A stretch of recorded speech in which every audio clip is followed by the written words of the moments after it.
Hi ಎಲ್ಲರಿಗೂ ನಮಸ್ಕಾರ. ನಮ್ಮ ಚಾನಲ್ಗೆ ಸ್ವಾಗತ. ನಾನು ಲಕ್ಷ್ಮಿ. ಇವತ್ತಿನ ವಿಡಿಯೋದಲ್ಲಿ ಇನ್ಸ್ಟೆಂಟಾಗಿ ಮಾಡ್ಕೊಳ್ಳುವಂಥ ರೆಸಿಪಿ ತುಂಬಾ ಟೇಸ್ಟಿಯಾಗಿರುತ್ತೆ. ತಪ್ಪದೆ ನೀವು ಟ್ರೈ ಮಾಡಿ. ಟೊಮೊಟೊ ತೊಕ್ಕು ಮಾಡುವ ವಿಧಾನ. ಬೇಕಾಗಿರುವ ಸಾಮಗ್ರಿಗಳು ನೋಡಿ. ನಾನಿಲ್ಲಿ 2 kg ಟೊಮೊಟೊ ಹಣ್ಣನ್ನು, ನಾಟಿ ಟೊಮೊಟೊ ಹಣ್ಣು ನೀಟಾಗಿ ವಾಶ್ ಮಾಡಿ ಬಟ್ಟೆಯಲ್ಲಿ ಒರೆಸಿ ತೊಗೊತಾ ಇದ್ದೀನಿ. 2 kgಗೆ 4 ಬೆಳ್ಳುಳ್ಳಿಯನ್ನು ಉಪಯೋಗಿಸ್ತಾ ಇದ್ದೀನಿ. ಬನ್ನಿ ಮಾಡುವ ವಿಧಾನ. ಪ್ಲೀಸ್ ಅದಕ್ಕೂ ಮುಂಚೆ ನಮ್ಮ ಚಾನಲ್ಗೆ ಸಬ್ಸ್ಕ್ರೈಬ್ ಮಾಡ್ಕೊಳ್ಳಿ, ಲೈಕ್ ಮಾಡಿ, ಶೇರ್ ಮಾಡಿ, ಕಾಮೆಂಟ್ ಮಾಡಿ. ಹಂಗೆ ಪ್ಲೀಸ್ ವಿಡಿಯೋ ಸ್ಕಿಪ್ ಮಾಡ್ದಂಗೆ ನೋಡಿ. ಆವಾಗ ಕಂಪ್ಲೀಟ್ ಪ್ರೋಸೆಸ್ ನಿಮಗೂ ಕೂಡ ಗೊತ್ತಾಗುತ್ತೆ. ಹಂಗೆ ತುಂಬಾ ಚೆನ್ನಾಗಿ ಬರುತ್ತೆ ಇದೇ ಪ್ರೋಸೆಸ್ಸಲ್ಲಿ ನೀವು ಮಾಡಿದ್ರೆ. ನೋಡಿದ್ರಲ್ಲ, ಈ ಟೊಮೊಟೊ ತೊಕ್ಕು ನಾವು 1 ತಿಂಗಳ ತನಕ ಸ್ಟೋರೇಜ್ ಮಾಡಿ ಇಟ್ಕೋಬೋದು. ಫ್ರಿಜ್ಜಿಲ್ದೇ 15 ದಿವಸ ತನಕ ಕೂಡ ಆಚೆಗಡೆ ಇರುತ್ತೆ. ಹೀಗೆ ಮೊದಲನೇದಾಗಿ ನಾನು ಸಣ್ಣದಾಗಿ ಕಟ್ ಮಾಡಿರುವಂಥ ಟೊಮೊಟೊ ಹಣ್ಣನ್ನು ತೊಗೊಳ್ಳೋಣ. ಹಾಗೆ ನಾನಿಲ್ಲಿ 1 ಕಪ್ಪಷ್ಟು ಕರಿಬೇವು ಸೊಪ್ಪು, 1 ಚಮಚ ಜೀರಿಗೆ, ಹಾಗೆ ಸುಲ್ಲು ತೊಗೊಂಡಿರುವಂಥ ಬೆಳ್ಳುಳ್ಳಿ, ಹಾಗೆ ಮೆಂತ್ಯ, ಸಾಸಿವೆ. ಮೆಂತ್ಯನ ಇಲ್ಲಿ 1 ಚಮಚ, ಸಾಸಿವೆ 1/4 ಟೀ ಸ್ಪೂನ್ ತೊಗೊಂಡಿದ್ದೀನಿ. ಹಾಗೆ ಕಾಳು ಮೆಣಸು 1/4 ಟೀ ಸ್ಪೂನಷ್ಟು ತೊಗೊಂಡಿದ್ದೀನಿ. ರುಚಿಗೆ ತಕ್ಕಷ್ಟು ಉಪ್ಪು, ಖಾರಕ್ಕೆ ಖಾರದ ಪುಡಿಯನ್ನು ತೊಗೊಳ್ಳೋಣ. ನೋಡೋರಲ್ಲ, ಹಾಗೆ ಒಗ್ಗರಣೆಗೆ ಜೀರಿಗೆ, ಸಾಸಿವೆ, ಹಾಗೆ 1 ಚಮಚ ಕಡಲೆಬೇಳೆ, 1 ಚಮಚ ಉದ್ದಿನಬೇಳೆ, ಒಗ್ಗರಣೆಗೆ ಒಣಮೆಣಸಿನ್ಕಾಯಿನ. ನೋಡೋರಲ್ಲ, ಎಲ್ಲ ರೆಡಿಯಾಗಿದೆ. ಇವಾಗ ಮೊದಲನೇದಾಗಿ ನಾವಿಲ್ಲಿ ಒಂದು ಕಡಾಯನ್ನು ತಗೊಳ್ಳೋಣ. ಕಡಾಯ ಬಿಸಿಯಾದ ನಂತರ ನಾವು 1-2 ಚಮಚ ಎಣ್ಣೆಯನ್ನು ಸೇರಿಸ್ಕೊಳ್ಳೋಣ. ಸ್ವಲ್ಪ ಟೈಮ್ ತೊಗೊಂಡು ಮಾಡಿದ್ರೆ ತುಂಬಾ ಚೆನ್ನಾಗಿ ಬರುತ್ತೆ. ಎಲ್ಲೂ ಇದಕ್ಕೆ ನೀರು ಟಚ್ ಆಗಬಾರ್ದು. ನೀರು ಟಚ್ ಆಗಿಬಿಟ್ರೆ ಆಚೆಗಡೆ ಇಕ್ಕಿದ್ರೆ ನಮಗೆ ಒಂಥರ ಬುಸ್ಟ್ ಬಂದಂಗೆ ಆಗಿಬಿಡುತ್ತೆ ಮತ್ತು ಸ್ಮೆಲ್ ಬಂದುಬಿಡುತ್ತೆ. ಹಾಗಾಗಿ ನಾವು ಟೊಮೊಟೊ ಕೂಡ ನೀಟಾಗಿ ವಾಶ್ ಮಾಡಿ ಬಟ್ಟೆಯಲ್ಲಿ ಒರೆಸ್ಕೋಬೇಕು ಅಂತ ಹೇಳಿದ್ದ. ಅದಕ್ಕೆ ನೋಡೋರಲ್ಲ, ಇವಾಗ ಸಣ್ಣದಾಗಿ ಕಟ್ ಮಾಡಿರುವಂಥ ಟೊಮೊಟೊ ಹಣ್ಣನ್ನು ಸೇರಿಸ್ಕೊಳ್ಳೋಣ. ನೀವು ಸೈಜ್ ನೋಡ್ಕೊಂಡು ಕಟ್ ಮಾಡ್ಕೋಬೋದು. ಸ್ವಲ್ಪ ಟೈಮ್ ತೊಗೊಳುತ್ತೆ ಅಷ್ಟೇ. ಇವಾಗ ರುಚಿಗೆ ತಕ್ಕಷ್ಟು ಉಪ್ಪನ್ನು ಸೇರಿಸ್ಕೊಳ್ಳೋಣ. ಸೇರಿಸ್ಕೊಂಡು ನಾನಿಲ್ಲಿ ನಾಟಿ ಟೊಮೊಟೊ ಉಪಯೋಗಿಸ್ತಾ ಇದ್ದೀನಿ. ನಾವು ಹುಳಿ ತುಂಬ ಕಮ್ಮಿ ತಿಂತೀವಿ, ಹಾಗಾಗಿ ನಾನಿಲ್ಲಿ ಹುಣಸೆಹಣ್ಣನ್ನು ಸೇರಿಸ್ಕೊತಾ ಇಲ್ಲ. ಒಂದು ವೇಳೆ ನಿಮಗೆ ಹುಳಿ ಬೇಕು ಅಂದ್ಕೊಂಡ್ರೆ, ಅಥವಾ ನೀವು ಆಪಲ್ ಟೊಮೊಟೊವನ್ನು ಮಾಡಿದ್ರೆ ನೀವು 1 ನಿಂಬೆಹಣ್ಣಿನ ಗಾತ್ರದಷ್ಟು ಹುಣಸೆಹಣ್ಣನ್ನು ಸೇರಿಸ್ಕೊಳ್ಳಿ. ಸೇರಿಸ್ಕೊಂಡು ಚೆನ್ನಾಗಿ ಮಿಕ್ಸ್ ಮಾಡಿ ಪ್ಲೇಟನ್ನು ಮುಚ್ಕೊಂಡ್ಬಿಟ್ಟು ನಾನು ಮತ್ತೊಂದು ಕಡೆ ಒಂದು ಕಡಾಯನ್ನು ತಗೋಣ.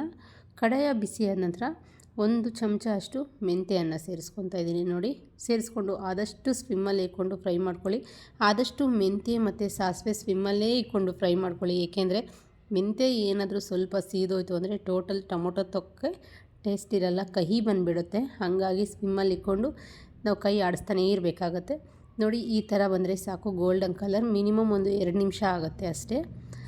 ನೋಡಿ, ನಾನು ಮೆಂತ್ಯ ಕಂಪ್ಲೀಟಾಗಿ ಫ್ರೈ ಆದ ನಂತರ ಸಾಸಿವೆಯನ್ನು ಸೇರಿಸ್ಕೊತಾ ಇದ್ದೀನಿ. ಒಂದು ಸಪ್ರೇಟಾಗಿ ಒಂದು ಬೌಲ್ಗೆ ತೊಗೊಂಬಿಟ್ಟು ಸಾಸಿವೆ ಕೂಡ ಕಲರ್ ಚೇಂಜ್ ಆಗೋ ತನಕ ಫ್ರೈ ಮಾಡ್ಕೊಂಡಿದ್ದೀನಿ. ನೋಡಿ, ಫ್ರೈ ಆಗಿದೆ. ಇವಾಗ ಇದನ್ನು ಕೂಡ ಒಂದು ಬೌಲ್ಗೆ ಸಪ್ರೇಟಾಗಿ ತೊಗೊಳ್ಳೋಣ. ಮತ್ತು ಅದೇ ಕಡಾಯಿಗೆ 1 ಚಮಚ ಜೀರಿಗೆ ಅಷ್ಟನ್ನು ಸೇರಿಸ್ಕೊಳ್ಳೋಣ. ನಾನಿಲ್ಲಿ 2 kgಗೆ 1 ಚಮಚ ಅಷ್ಟು ಸೇರಿಸ್ಕೊಂಡಿದ್ದೀನಿ ಜೀರಿಗೆ. ನೀವು ನೋಡಿಕೊಂಡು ಸೇರಿಸ್ಕೊಳ್ಳಿ. ಆದಷ್ಟು ಜೀರಿಗೆ ಸ್ವಲ್ಪ ಕಮ್ಮಿನೇ ಇರಲಿ. ನೀವು ಮೆಂತ್ಯ ಸಾಸಿವೆ ಬೇಕಾದರೆ ತೊಗೋಬೋದು. ನೋಡಿರಲ್ಲ, ಇವಾಗ ಇದು ಕೂಡ ಫ್ರೈ ಆಗಿದೆ. ಇವಾಗ ಇದನ್ನು ಕೂಡ ಒಂದು ಸೈಡ್ಗೆ ತೆಗಿಯೋಣ. ಹಾಗೆ ನಾವು ಕಾಳು ಮೆಣಸು ನಾನು ಇಲ್ಲೊಂದು 1/4 ಚಮಚ ಅಷ್ಟು ಉಪಯೋಗಿಸ್ತಾ ಇದ್ದೀನಿ. ನೀವು ಒಂದು ವೇಳೆ ಖಾರ ಜಾಸ್ತಿ ತಿನ್ನೋರಾದರೆ ನೀವು ಒಂದು ಅರ್ಧ ಚಮಚದ ತನಕ ಕೂಡ ಉಪಯೋಗಿಸ್ಕೋಬೋದು. ನೋಡಿರಲ್ಲ, ಕಾಳು ಮೆಣಸು ಕೂಡ ರೆಡಿಯಾಗಿದೆ. ಇವಾಗ ಇದನ್ನು ಕೂಡ ಒಂದು ಬೌಲ್ಗೆ ತೆಗೆದಿಕ್ಬಿಟ್ಟು ಹಾಗೆ ಇದಕ್ಕೆ ಕರಿಬೇವು ಸೊಪ್ಪನ್ನು ಕೂಡ ಸೇರಿಸ್ಕೊಳ್ಳೋಣ. ನಾನು ನೋಡಿ ಇಲ್ಲಿ ಕರಿಬೇವು ಸೊಪ್ಪು 1/4 ಕಪ್ಪಷ್ಟು ಸೇರಿಸ್ಕೊತಾ ಇದ್ದೀನಿ. 1.5 ಇಡಿಯಷ್ಟು, ನನ್ನ ಇಡಿಯಲ್ಲಿ 1.5 ಇಡಿಯಷ್ಟನ್ನು ಸೇರಿಸ್ಕೊತಾ ಇದ್ದೀನಿ. ಸೇರಿಸ್ಕೊಂಡು ಸ್ವಿಮ್ಮಲ್ಲೇ ಇಟ್ಕೊಂಡು ಚೆನ್ನಾಗಿ ಫ್ರೈ ಮಾಡ್ಕೋಬೇಕಾಗತ್ತೆ. ಎಲ್ಲೂ ಹಸಿ ಇರಬಾರ್ದು ಕರಿಬೇವು ಸೊಪ್ಪು. ಒಂದು ವೇಳೆ ಆ ಥರ ಇದ್ದರೆ ಟೊಮೊಟೊ ತೊಕ್ಕು ಹಾಳಾಗಿಬಿಡುತ್ತೆ. ಹಾಗಾಗಿ ನೋಡಿದ್ರಲ್ಲ, ರೆಡಿಯಾಗಿದೆ. ಇವಾಗ ಸ್ಟವನ್ನು ಆಫ್ ಮಾಡಿಬಿಟ್ಟು ನಾವು ಬಿಸಿಯಲ್ಲೇ ಒಂದು ಸ್ವಲ್ಪ ಫ್ರೈ ಮಾಡ್ಕೊಳ್ಳೋಣ. ಕಡಾಯ ಬಿಸಿ ಇದೆಯಲ್ಲ, ನೋಡಿದ್ರಲ್ಲ, ಇವಾಗ ಕಂಪ್ಲೀಟಾಗಿ ಎಲ್ಲನೂ ಫ್ರೈ ಮಾಡಿ ಸಪ್ರೇಟಾಗಿ ತೊಗೊಂಡಿದ್ದೀನಿ ನಾನು. ಇವಾಗ ಎಲ್ಲವನ್ನು ಸೇರಿಸ್ಕೊಳ್ಳೋಣ. ಆದಷ್ಟು ಎಲ್ಲ ಕಂಪ್ಲೀಟಾಗಿ ತಣ್ಣಗಾಗಿಬಿಡಬೇಕು. ಅಲ್ಲಿ ತನಕ ವೆಯ್ಟ್ ಮಾಡಿಬಿಟ್ಟು ಪೌಡ್ರ್ ಮಾಡ್ಕೋಬೇಕಾಗತ್ತೆ. ಏಕೆಂದರೆ ಮತ್ತೆ ಬಿಸಿ ಇರೋವಾಗೆ ಪೌಡ್ರ್ ಮಾಡ್ಕೊಂಡ್ಬಿಟ್ರೆ ಸ್ವಲ್ಪ ತಣ್ಣಗಾಗ್ಬಿಡುತ್ತೆ ಪೌಡರ್. ಅಂದರೆ ಸ್ವಲ್ಪ ನೀರು ಥರ ಬಂದುಬಿಡುತ್ತೆ. ಹಾಗಾಗಿ ನೋಡಿ, ರೆಡಿಯಾಗಿದೆ. ಇವಾಗ ಇದನ್ನ ಪೌಡ್ರ್ ಮಾಡ್ಕೊಳ್ಳೋಣ. ನಾನು ಮತ್ತೊಂದು ಕಡೆ ಟೊಮೊಟೊ ತೋರಿಸ್ತಾ ಇದ್ದೀನಿ. ನೋಡಿ, ಟೊಮೊಟೊ ಚೆನ್ನಾಗಿ ನೀರು ಬಿಟ್ಕೊಂಡಿದೆ. ಆವಾಗ ನಾವು ಫ್ರೈ ಮಾಡ್ಕೊಳ್ಳೋವಾಗ ನಾನು ಮಿಕ್ಸ್ ಮಾಡ್ಕೊತಾ ಇದ್ದೆ. ಆ ಥರ ಮಿಕ್ಸ್ ಮಾಡ್ಕೋಬೇಕಾಗುತ್ತೆ, ಏಕೆಂದರೆ ಸೀದೋಗಿಬಿಡುತ್ತೆ. ಹಾಗಾಗಿ ನೋಡಿ, ಕಂಪ್ಲೀಟಾಗಿ ಮಿಕ್ಸ್ ಮಾಡ್ಕೊಂಡಿದ್ದೀನಿ. ಇನ್ನೂ ಒಂದು 10 ನಿಮಿಷ ಫ್ರೈ ಆಗಬೇಕಾಗತ್ತೆ. ಅಷ್ಟರಲ್ಲಿ ನಾನಿಲ್ಲಿ ಪೌಡರನ್ನು ತೋರಿಸ್ತಾ ಇದ್ದೀನಿ. ನಾವು ಏನು ಜೀರಿಗೆ, ಒಣಮೆಣಸಿನ ಎಲ್ಲ ಸೇರಿಸ್ಕೊಂಡಿದ್ವಲ್ಲ, ಅದನ್ನೆಲ್ಲ ಪೌಡ್ರ್ ಮಾಡಿದ್ದೀನಲ್ಲ ತೋರಿಸ್ತಾ ಇದ್ದೀನಿ. ಕಾಳು ಮೆಣಸು ಎಲ್ಲ ಇವಾಗ ಇಷ್ಟಾದರೆ ಸಾಕಾಗುತ್ತೆ. ನಾನು ಇದಕ್ಕೆ ಬೆಳ್ಳುಳ್ಳಿಯನ್ನು ಸೇರಿಸ್ಕೊತಾ ಇದ್ದೀನಿ. ಬೆಳ್ಳುಳ್ಳಿ ಕಂಪ್ಲೀಟಾಗಿ ಸಿಪ್ಪೆ ತೆಗಿಯೋಕ್ಕೆ ಹೋಗಬೇಡಿ, ಆದಷ್ಟು ಮೇಲೆ ಮಾತ್ರ ನಾನು ಸಿಪ್ಪೆ ತೆಗೆದಿದ್ದೀನಿ. ನೋಡಿದ್ರಲ್ಲ, ಒಳ್ಳೆ ಘಮ ಅಂತ ಸ್ಮೆಲ್ ಬರ್ತಾ ಇರುತ್ತೆ ಈ ಬೆಳ್ಳುಳ್ಳಿ ಮತ್ತು ಕಾಳುಮೆಣಸು ಜೀರಿಗೆದು ಪೇಸ್ಟು. ನೋಡಿ ಎಷ್ಟು ಚೆನ್ನಾಗಾಗಿದೆ ಅಂತ. ನಾವೆಲ್ಲೂ ನೀರು ಸೇರಿಸ್ಕೊಂಡಿಲ್ಲ, ಬೆಳ್ಳುಳ್ಳಿಯಲ್ಲಿರುವಂಥ ನೀರೇ ಅಷ್ಟೇ. ನೋಡಿ ಎಷ್ಟು ಚೆನ್ನಾಗಿ ರೆಡಿಯಾಗಂತೆ, ಒಳ್ಳೆ ಘಮ ಬರ್ತಾಯಿದೆ. ಇಷ್ಟಾದರೆ ಸಾಕಾಗುತ್ತೆ. ಮತ್ತು ನಾನಿಲ್ಲಿ ಟೊಮೊಟೊ ಪೇಸ್ಟು ಕೂಡ ರೆಡಿ ಆಗಿದೆ. ಅಂದರೆ ಇನ್ನೂ ನಾನು ಪೇಸ್ಟ್ ಮಾಡ್ಕೊಂಡಿಲ್ಲ, ಫ್ರೈ ಆಗಿದೆಯಲ್ಲ ನೋಡಿ, ಪೇಸ್ಟ್ ಥರ ಸಾಫ್ಟಾಗಿ ಬೆಂದೋಗ್ಬಿಟ್ಟಿದೆ. ಇಷ್ಟಾದರೆ ಸಾಕಾಗುತ್ತೆ. ಕಂಪ್ಲೀಟಾಗಿ ರೆಡಿಯಾಗಿದೆ. ಇವಾಗ ನಾನು ಇದನ್ನು ತಣ್ಣಗಾಗೋದಕ್ಕೆ ಬಿಡ್ತಾಯಿದ್ದೀನಿ. ನೋಡಿ ತಣ್ಣಗಾಗಿದೆ. ಇವಾಗ ನಾವು ಇದನ್ನ ಜಸ್ಟ್ ಒಂದು ಸಲ ಮಿಕ್ಸಿ ಜಾರಿಗೆ ಸೇರಿಸ್ಕೊಂಡು ಒಂದು ಸಲ ತರ್ತರಿಯಾಗಿ ರುಬ್ಕೊಳ್ಳೋಣ. ಜಾಸ್ತಿ ನುಣ್ಣಗೆ ರುಬ್ಕೊಳ್ಳೋಕೆ ಹೋಗಬೇಡಿ. ಈಗ ತುಂಬ ತರ್ತರಿಯಾಗಿ ಏನು ರುಬ್ಕೊಳ್ಳೋಕೆ ಹೋಗಬೇಡಿ. ನೀವು ಒಂದು ವೇಳೆ ಆಪಲ್ ಟೊಮೊಟೊ ಉಪಯೋಗಿಸಿದ್ರೆ ಅದಿಷ್ಟು ಸಾಫ್ಟಾಗಿ ಫ್ರೈ ಆಗೋಲ್ಲ, ಅದನ್ನು ಸ್ವಲ್ಪ ನುಣ್ಣಗೆ ರುಬ್ಕೋಬೇಕಾಗತ್ತೆ. ನಾನು ಜಸ್ಟ್ ಒಂದು ಸಲ ತರ್ತರಿಯಾಗಿ ರುಬ್ಕೊಬರ್ತೀನಿ, ತೋರಿಸ್ತೀನಿ ನೋಡಿ. ಮತ್ತೊಂದು ಕಡೆ ನಾನಿಲ್ಲಿ ಒಂದು ಕಡಾಯಿಯನ್ನು ತೊಗೊಳ್ಳೋಣ. ಅದೇ ಕಡಾಯಿಯನ್ನು ತೊಳೆದು ತೊಗೊತಾ ಇದ್ದೀನಿ. ಅದಕ್ಕೆ ನಾನಿಲ್ಲಿ ಒಂದು 100 ಗ್ರಾಮ್ ಎಣ್ಣೆಯನ್ನು ಸೇರಿಸ್ಕೊತಾ ಇದ್ದೀನಿ. ನೀವು ಇನ್ನೂ ಸ್ವಲ್ಪ ಜಾಸ್ತಿ ಕೂಡ ಸೇರಿಸ್ಕೋಬೋದು, ಆದರೆ ನಾವಿಲ್ಲಿ ಎಣ್ಣೆ ಜಾಸ್ತಿ ತಿನ್ನಲ್ಲ ಅಂತೇಳಿ ಒಂದು 100 ಗ್ರಾಮ್ ಎಣ್ಣೆಯನ್ನು ಸೇರಿಸ್ಕೊಂಡಿದ್ದೀನಿ. ಸೇರಿಸ್ಕೊಂಡು ಕಂಪ್ಲೀಟಾಗಿ ಎಣ್ಣೆ ಬಿಸಿ ಆಗೋದಕ್ಕೆ ಬಿಡೋಣ. ನೋಡಿ ಎಣ್ಣೆ ಬಿಸಿಯಾಗಿದೆ. ಇವಾಗ ಸಾಸಿವೆ, ಜೀರಿಗೆ, ಹಂಗೆ ಕಡಲೆಬೇಳೆ, ಉದ್ದಿನಬೇಳೆಯನ್ನು ಸೇರಿಸ್ಕೊಳ್ಳೋಣ. ನೋಡಿದ್ರಲ್ಲ, ಸೇರಿಸ್ಕೊಂಡು ಚೆನ್ನಾಗಿ ಮಿಕ್ಸ್ ಮಾಡ್ಕೊಳ್ಳೋಣ, ಅಥವಾ ಚೆನ್ನಾಗಿ ಫ್ರೈ ಮಾಡ್ಕೊಳ್ಳೋಣ. ಗೋಲ್ಡನ್ ಕಲರ್ ಬರೋ ತನಕ ಫ್ರೈ ಮಾಡ್ಕೋಬೇಕಾಗತ್ತೆ.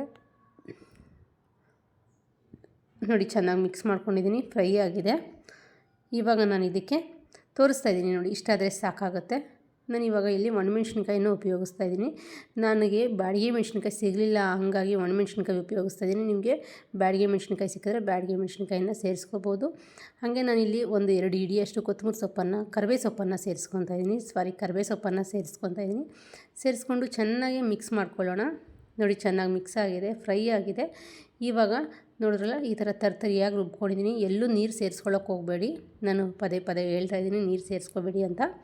ಹಾಗೆ ಖಾರಕ್ಕೆ ತಕ್ಕಷ್ಟು ಅಚ್ಚಕಾರದ ಪುಡಿಯನ್ನು ಸೇರಿಸ್ಕೊತಾ ಇದ್ದೀನಿ. ನಾನು ಮಿನಿಮಮ್ ಇಲ್ಲಿ ಒಂದು 3.25 ಚಮಚಷ್ಟು ಅಚ್ಚಕಾರದ ಪುಡಿಯನ್ನು ಸೇರಿಸ್ಕೊಂಡಿದ್ದೀನಿ. ನೋಡಿದ್ರಲ್ಲ, ಸೇರಿಸ್ಕೊಂಡು ಕಂಪ್ಲೀಟಾಗಿ ಮಿಕ್ಸ್ ಮಾಡ್ಕೊಳ್ಳೋಣ. ನೀವೊಂದು ವೇಳೆ ಹಿಂಗೆ ತಿನ್ನೋರಾದರೆ ಹಿಂಗನ್ನು ಸೇರಿಸ್ಕೋಬೋದು. ನಾನು ಹಿಂಗೇನು ಉಪಯೋಗಿಸಿಲ್ಲ ಇಲ್ಲಿ. ಹಿಂಗನ್ನು ಸೇರಿಸ್ಕೊಂಡು ಮತ್ತೆ ನಾನು ಇನ್ನು ಸ್ವಲ್ಪ ಉಪ್ಪನ್ನು ಸೇರಿಸ್ಕೊತೀನಿ. ಆವಾಗೇ 1.5 ಚಮಚ ಸೇರಿಸ್ಕೊಂಡಿದ್ದೆ, ಮತ್ತು 1 ಚಮಚ ಅಷ್ಟು ಉಪ್ಪನ್ನು ಸೇರಿಸ್ಕೊಂಡಿದ್ದೀನಿ. ಸೇರಿಸ್ಕೊಂಡು ಮತ್ತೆ ಸ್ವಲ್ಪ ಖಾರ ಕಮ್ಮಿ ಇತ್ತು ಅಂತೇಳಿ ಮತ್ತೆ ಇನ್ನೂ ಒಂದು ಅರ್ಧ ಚಮಚ ಅಚ್ಚಕಾರದ ಪುಡಿಯನ್ನು ಸೇರಿಸ್ಕೊಂಡಿದ್ದೀನಿ. ಸೇರಿಸ್ಕೊಂಡು ಚೆನ್ನಾಗಿ ಮಿಕ್ಸ್ ಮಾಡೋಣ.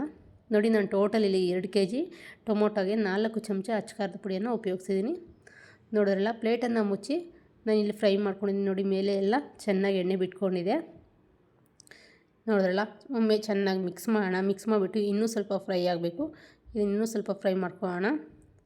ನೋಡಿ, ಕಂಪ್ಲೀಟಾಗಿ ಫ್ರೈ ಆದ ನಂತರ ಇವಾಗ ನಾವು ಈ ರುಬ್ಬಿ ತೊಗೊಂಡಿರುವಂಥ ಈ ಪೇಸ್ಟನ್ನು ಸೇರಿಸ್ಕೊಳ್ಳೋಣ. ನೋಡಿದ್ರಲ್ಲ, ನಾವು ರುಬ್ಬಿ ಏನೇನೆಲ್ಲ ಫ್ರೈ ಮಾಡಿ ರುಬ್ಕೊಂಡಿದ್ವಲ್ಲ ಈ ಮಿಶ್ರಣವನ್ನು ಸೇರಿಸ್ಕೊಳ್ಳೋಣ. ಸೇರಿಸ್ಕೊಂಡು ಎಲ್ಲೂ ಗಂಟಿಲ್ದಂಗೆ ಮಿಕ್ಸ್ ಮಾಡ್ಕೋಬೇಕಾಗತ್ತೆ. ನಾವು ಟೊಮೊಟೊ ಮಾತ್ರ ಕಂಪ್ಲೀಟಾಗಿ ಚೆನ್ನಾಗಿ ಫ್ರೈ ಮಾಡ್ಕೋಬೇಕಾಗತ್ತೆ. ಹಸಿ ಸ್ಮೆಲ್ಲೆಲ್ಲ ಹೋಗೋ ತನಕ, ಅದರಲ್ಲಿರುವಂಥ ನೀರಿನ ಅಂಶ ಎಲ್ಲ ಹೋಗೋ ತನಕ ಫ್ರೈ ಮಾಡ್ಕೋಬೇಕಾಗತ್ತೆ. ಇಲ್ಲಾಂದರೆ ಅಷ್ಟೊಂದು ಟೇಸ್ಟ್ ಇರಲ್ಲ. ನೋಡಿ, ಕಂಪ್ಲೀಟಾಗಿ ಮಿಕ್ಸ್ ಆಗಿದೆ. ಇವಾಗ ಟೊಮೊಟೊ ತೊಕ್ಕು ರೆಡಿಯಾಗಿದೆ. ನೋಡಿ, ಇವಾಗ ಇದನ್ನು ಕೂಡ ಒಂದು 10 ನಿಮಿಷ ಚೆನ್ನಾಗಿ ಫ್ರೈ ಮಾಡ್ಕೋಬೇಕಾಗತ್ತೆ. ನೋಡಿದ್ರಲ್ಲ, ಇದನ್ನು ಕಂಪ್ಲೀಟಾಗಿ ಫ್ರೈ ಆಗೋದಕ್ಕೆ ಬೇಡ. ಒಂದು ಪ್ಲೇಟನ್ನು ಮುಚ್ಚಿಬಿಟ್ಟು ಸ್ವಿಮ್ಮಲ್ಲಿ ಇಕ್ಬಿಟ್ಟು ಎಣ್ಣೆ ಮೇಲೆ ಬರೋ ತನಕ ಫ್ರೈ ಮಾಡ್ಕೋಬೇಕಾಗತ್ತೆ. ನೋಡಿ, ಎಣ್ಣೆ ಮೇಲೆ ಬಂದಿದೆ, ಇನ್ನೂ ಸ್ವಲ್ಪ ಫ್ರೈ ಆಗಬೇಕು. ಹಾಗಾಗಿ ನಾನು ಇನ್ನೂ ಒಂದು 2 ನಿಮಿಷ ಫ್ರೈ ಮಾಡ್ಕೊತೀನಿ. ನೋಡಿ, ನಾನು ಎಣ್ಣೆ ಸ್ವಲ್ಪ ಕಮ್ಮಿ ಉಪಯೋಗಿಸಿದ್ದೀನಿ. ಒಂದು ವೇಳೆ ನೀವು ಸ್ವಲ್ಪ ಜಾಸ್ತಿ ಕೂಡ ಸೇರಿಸ್ಕೋಬೋದು ಎಣ್ಣೆ. ನಾವು ಎಣ್ಣೆ ಜಾಸ್ತಿ ಸೇರಿಸ್ಕೊಳ್ಳೋದ್ರಿಂದ ಈ ಟೊಮೊಟೊ ತೊಕ್ಕು ಜಾಸ್ತಿ ದಿನ ಇರುತ್ತೆ. ನೋಡಿದ್ರಲ್ಲ, ರೆಡಿಯಾಗಿದೆ. ನಾನಿವಾಗ ವೈಟ್ ರೈಸ್ ಜೊತೆ ಸರ್ವ್ ಮಾಡ್ಕೊತಾ ಇದ್ದೀನಿ. ವಿಡಿಯೋ ಇಷ್ಟ ಆಗಿದ್ರೆ ಪ್ಲೀಸ್ ಲೈಕ್ ಮಾಡಿ, ಶೇರ್ ಮಾಡಿ, ಕಾಮೆಂಟ್ ಮಾಡಿ. ಹಾಗೆ ಪ್ಲೀಸ್ ಫ್ರೆಂಡ್ಸ್ ಆ್ಯಂಡ್ ಫ್ಯಾಮಿಲಿ ಮೆಂಬರ್ಸ್ಗೆ ಶೇರ್ ಮಾಡಿ. ನೋಡಿದ್ರಲ್ಲ, ವೈಟ್ ರೈಸ್ ಜೊತೆ ಒಳ್ಳೆ ಕಾಂಬಿನೇಷನ್.